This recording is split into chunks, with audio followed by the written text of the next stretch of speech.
There's no shortage of nutrition and diet misinformation being shared everywhere we look, but how do we know what's accurate and safe to follow? Well, this is the answer. Lisa Luzak, who is with Sodexo at SSM Health. Thanks so much for joining us. All right, you're going to clear things up for us. So first off, explain maybe what some nutritional misinformation might look like. Yeah, so there's a few main categories of nutrition misinformation.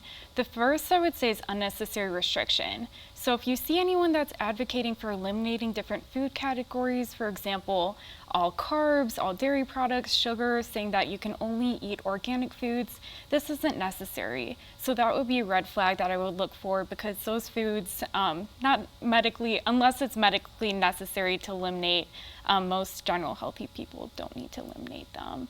And then another main thing is going to be quick fixes. So I would be cautious of anything that advocates for lose an unrealistic amount of weight loss in a period of time. So for example, if you see anything that says lose maybe 20 pounds in a week, then I would be cautious.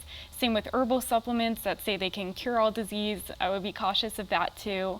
And then really another big one is just be cautious of getting information from uncredible sources. So for example, holistic nutritionists, chiropractors, health coaches, all those aren't allowed to give medical nutrition therapy.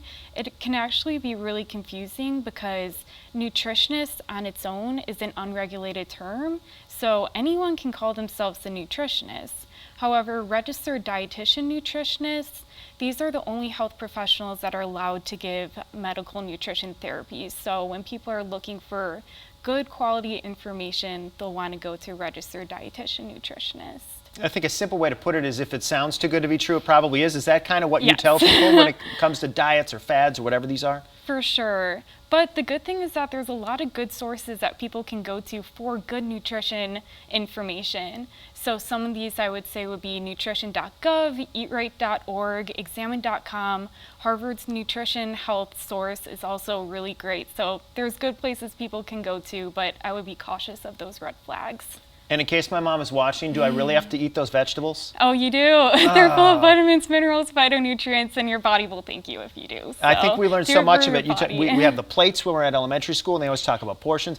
Does a Yeah. lot of that hold true all the way through as we get older? Because sometimes we just want to find ways to cheat around it, right? Oh, for sure. And there really is no quick fix in nutrition. So that's where I would say a lot of child nutrition recommendations are great for adults too, and throughout the lifespan. So really the main thing is just keeping it simple. Having more fruits and vegetables, trying to have half your meals be fruit and vegetables, including more of those whole plant-based foods.